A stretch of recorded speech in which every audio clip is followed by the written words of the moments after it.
Phil Perry, NBC Sports Boston, is kind enough to join us right now to preview the Patriots. Phil was busy. I didn't know 100% that he was going to get in, but here he is as we get to preview the 2-7 New England Patriots.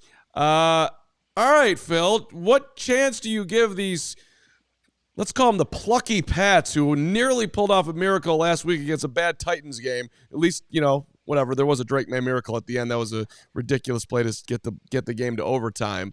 Should a struggling Bears team be a little nervous that New England might actually be figuring something out here and are going to give them a tough time on Sunday? No, I don't think so. I think plucky is even strong for these guys. They've got a good young quarterback is what it looks like. And he still has his warts when it comes to his game. He still turns the ball over a little bit. That's just sort of part of who he is as a player. He's used to playing hero ball from his days at North Carolina. He's kind of being asked to do the same thing, if not overtly. He is being asked to play the way he played in college because the situation around him is so poor. When it comes to the receiving group, might be the worst in the league, and the offensive line might be right there with them, 32 out of 32, especially when it comes to their ability to block in the run game right now. So it really is all on his shoulders, and he's handled it surprisingly well these last few games since he's been named the starter. But otherwise, they needed him, guys, to account for 95% of the Patriots offense in Tennessee just to keep it close against one of the worst teams in football. That's just where the Patriots are right now. They might be the worst team in football. They're scheduled to pick number 1 overall in the draft next spring as it stands right now. So I know there's a lot going on in Chicago, and they've got their own issues to deal with. There's no doubt. But when it comes to overall talent and whether or not they should win this game, they should win this game. Do you think that is there any concern on your guys' end that you said, well, he's got to revert back to what he was doing in college, playing hero ball? Caleb's been going through that a little bit here these last couple weeks, and the thing Bears fans are concerned about is bad habits. On your end, are you guys worried that this is going to become a long-term issue for Drake May developing bad habits under these conditions that he's trying to play with? Yeah, what's interesting is he's probably curbed that don the cape and do everything that the team needs me to do sort of attitude a little bit since college. So he's actually probably shown a little bit of progress as far as that goes, where you do see him occasionally, when he's able to, make plays from the pocket. And his footwork actually looks relatively clean from time to time. Whereas when he first got to the Patriots, and you could even see it in OTAs in the spring, he was at the first sight of pressure, he was looking to bail and make a play on the run, whether that was create yards with his legs or throw on the move. Now he has gotten a little bit better at sliding and sort of deftly avoiding contact inside the pocket and extending the play just that extra half second to make a throw. But the issue for him is he's playing behind an offensive line that is full of essentially practice squad guys. They at one point in the season this year, they had 80% of their offensive line were guys that got cut by their respective teams. 2 of them weren't even here in New England at the end of training camp. So that's the level of talent that they're dealing with right now there. So he is being forced to do a lot of that other stuff. And the bad habits might be a result of that if he has to do this throughout the course of the rest of the season. I think, guys, though, people are just so happy that they're getting any sort of promise whatsoever from the quarterback position. You're not getting so much in the way of nerves when it comes to Drake May. It's everything else. It's the head coach. It's the offensive coordinator. It's the talent around the quarterback. They're not worried about him developing bad habits right now. I'm getting a Bears feeling to what's going on in New England a little bit here. Phil Perry's with NBC Sports Boston. You want to follow him on Twitter. Phil A. Perry giving us our Pats preview here. So if you're the Bears, do you just focus on running the ball, which New England can't stop, or are you going to let Caleb air it out here? They're trying to get back to balance. But if they just kept the ball on the ground, could the Bears win the game doing that? They probably could, because the Patriots haven't shown any ability to consistently stop the run. So, I think Chicago's had their issues stopping the run as well, and the Patriots are a great matchup for them in that regard because they can't run at a lick. They're averaging about 2 yards per carry offensively themselves over the course of the last month. It's just been an abomination when they hand it off to their running backs. Nobody creates less yardage before contact than your New England Patriots right now. But from a Bears perspective, if you feel like they have the type of personnel up front that can just lean on an opposing defensive line and an opposing linebacker group and just create 3, 4, 5 yards a pop, they actually have been okay the Patriots have when it comes to limiting explosive runs. So it's not like they're giving up these huge, on a consistent basis at least, 25, 30, 35-yard runs.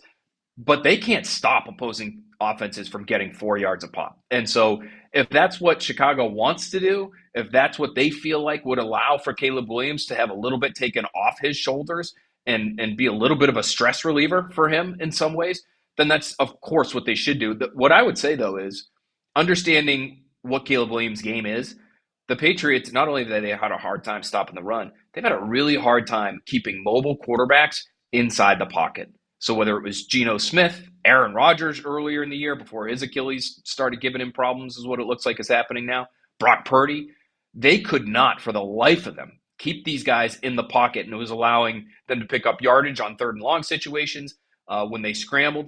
It also was just allowing these guys to extend plays and find their receivers deep down the field. So for a guy like Caleb Williams, who has the style of play that he has, this Patriots defense might be a good matchup because he's so athletic, and we know the play's never really over with him. So the Patriots have 2 wins on the season, the Bengals and the Jets.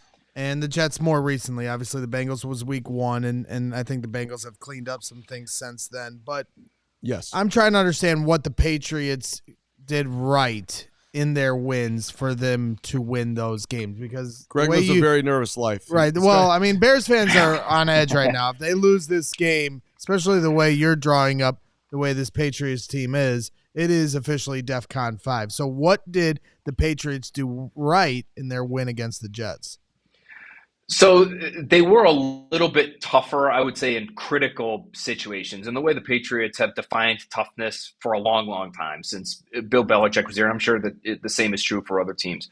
But Gerard Mayo has continued the same sort of approach and carried with him the same definition of toughness, which is run the ball, stop the run, cover kicks.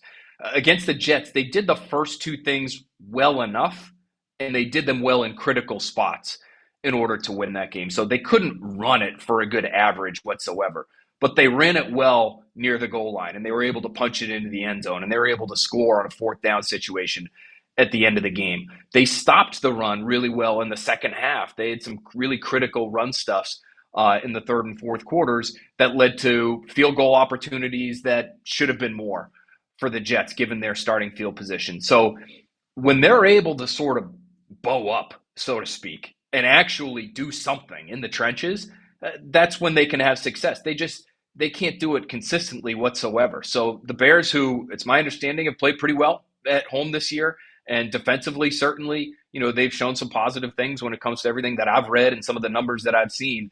If they can just win that quote unquote toughness battle, as cliche as that sounds, at the line of scrimmage, then the Patriots, given what they have in terms of talent, they just aren't going to be able to generate enough in terms of explosive plays to be able to win this game, in my opinion. So just make sure that the Patriots don't get into those goal line rushing situations. Make sure that you are able to run it consistently 3-4 yards at a time. If you're Chicago, you should be okay. Yeah, the Bears haven't lost a game at home in over a year, and they haven't won a game on the road in about a year. So that's where we're at. You don't need to win on the road. It's overrated. Hey, Phil, just 2 rewind questions for you. Number 1, did you agree at the time, and do you agree now, that drafting Drake at 3 was the right move for a New England team that needs a zillion things rather than trading out? Because there were a lot of rumors that people were calling the Patriots, and they just had no interest in moving off it. Yeah, I think it was the right thing. I thought it was the right thing at the time. I actually, at the time of the draft, guys, I thought that Drake May was the best quarterback prospect in this class. And it's in part because of I'm sort of a sizeist at the position. I like having a tall guy who can see over the line of scrimmage. We know Caleb Williams has a phenomenal arm, and he can limit some of those, vision issues if he has any, with his mobility and his ability to find open space behind the line of scrimmage and create time for himself.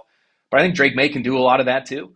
So I think he's got the frame to be physically tough for an organization that needs a physically tough quarterback, because they are so bad at the line of scrimmage right now in terms of protecting that guy. And I just like what he has in terms of makeup. Again, he was forced to play some hero ball at North Carolina. And when you watched him there for 2 years, if there was ever a pick that was dropped by his guy or tipped up in the air by his guy and it starts going the other way, or if there's a blown assignment by his offensive line, the palms never went to the sky. He always just sort of seemed to have an even keel about him, and he's displayed that here too. I think the leadership qualities that we've seen from Drake May have been really positive, maybe the most positive thing, honestly, about his rookie year to this point, because we knew he was physically gifted. We knew he had athletic ability. We knew he had a strong arm, but his ability to take some massive shots in the pocket and outside and bounce back and play well in spurts and really motivate his teammates and be what you need to be at that position, in my opinion, for a winning organization. That to me has maybe been the best thing about his game. So they made the right decision at the time. And even though they have so many holes to fill, that's what this offseason's for. They've got a ton of money. They've got draft capital. They should be able to address a few of their needs and be a better team next year. Well, Nate Tice from The Athletic, who's a friend of the show, he was all over Drake May at last year, saying that he thought he was the best QB in the draft. And we shall see. He certainly looks like Josh Allen when you look at him, just size-wise. Like, dude's a big guy. And made a hell of a play to send the game in OT last week. So, we'll see. Good, fun matchup part of the week this week. Last one for me, Nate. Phil, excuse me. We're past my bedtime right now.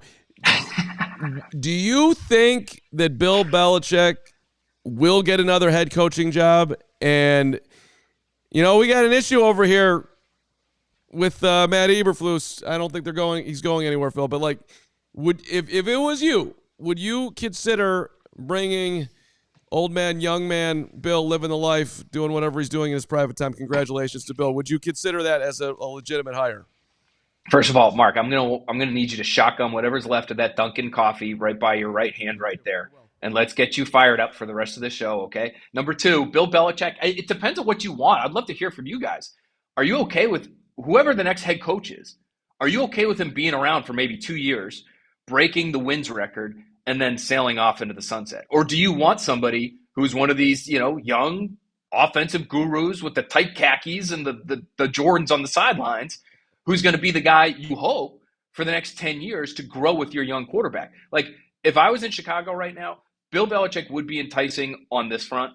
I think he would clean up a lot of your situational issues, and he would see some certain obvious weaknesses, and he would just get away from those. He'd lean into what the team does well. He would simplify everything for these guys. And I think that would pay immediate dividends. What I would be worried about is I'm not sure he's the best head coach to develop a young quarterback based on what we just saw Bill Belichick do with Mac Jones here in New England and the coaches that he surrounded him with, making Matt Patricia the offensive coordinator in Mac Jones' second year after he led the team, helped lead the team at least, to a 10-win season as a rookie. So that would worry me.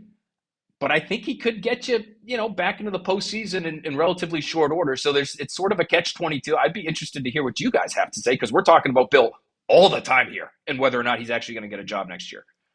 Yeah, I think that, the way you're selling it. I'll do it. I'm in. Yeah. And the guy drives me nuts, all that too. matters for this team is to make sure that Caleb Williams becomes the quarterback they invested so heavily into and are rolling the dice on the next 5 years, and with the hope that it becomes 10 to 15 years. And the only way you do that is to develop him properly. So if you're telling me that Bill Belichick might not do that, then that immediately disqualifies him from the job for me.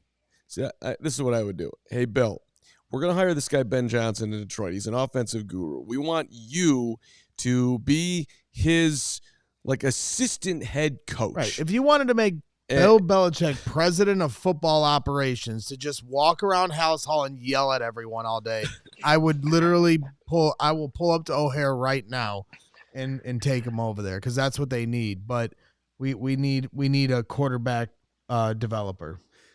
Do it in concert. I just think it's interesting at the end of the day, Phil, that most people would say this is the greatest football coach of all time. No one wants him. It's pretty amazing. It's hard. I mean, listen, if you're a billionaire owner and you want a 5-year plan, I'm not sure the head coach is as great as he has been, whose expertise is not on the offensive side of the ball in 2024, and you just drafted a quarterback number 1 overall, and he's into his 70s, that there's a lot you have to get over in order to hire Bill. And I'm with you, like that overseer kind of role, that whatever that Tom Coughlin role was in Jacksonville for a period of time, that would be perfect for Bill Belichick. I just don't think Bill would ever want to do it. I don't think there's any way in hell he would be just suggesting things to the head coach and the general manager, whoever those people are, and hoping they take his advice. No, he's going to want to have the keys and be making all the important decisions. How old was Marv Levy at his end? Was he in his 80s? He was close. He was in his 70s, I think. I don't know if he was quite up to 80, but it's funny. Bill Belichick back in 2009 said, I don't think you're going to have to ever worry about me being Marv Levy coaching in my 70s here. I just don't see that for me in the future. And lo and behold, here he was last year, coaching the New England Patriots to a 4-win record. That was an excellent Bill. And holy Bill, I can't believe he said it, didn't know himself. You're a lifer, dude. You're not going to retire to the golf course unless they kick you out, and that's, I guess, what they did. Mark is the Marv Levy of this program. I don't like my co-host, Phil. His name is Greg Braggs. Don't allow him anywhere. He was around back in the day when the Bears beat your Patriots in the Super Bowl. Kicked your ass, Phil. You were not there, but yeah. The 2:00 bedtime for Mark's making a lot more sense now. Hey, Phil, we're super fun to have you on. Give us a score prediction. So I do think the Bears are going to win. I think it'll probably be relatively low scoring. So I'll go the Bears winning this one 20-16. Oh, great. So I can throw up halfway through this game. That sounds lovely. You'll grow up one day and just be able to relax and sit through a football game and just know that your football team is going to win. Ruining my life. Or they're going to lose, and you'll be okay either way. Phil, thanks so much, man. Hopefully we get to do this again down the line when the Bears beat the Patriots in the Super Bowl, I don't know, next year or 2 years from now, somewhere in the realm, May versus Williams. I'd sign up for that. Oh, 100%. I'll be there. Thanks so much for having me, guys. Thanks, Phil. We all silly like the mayor.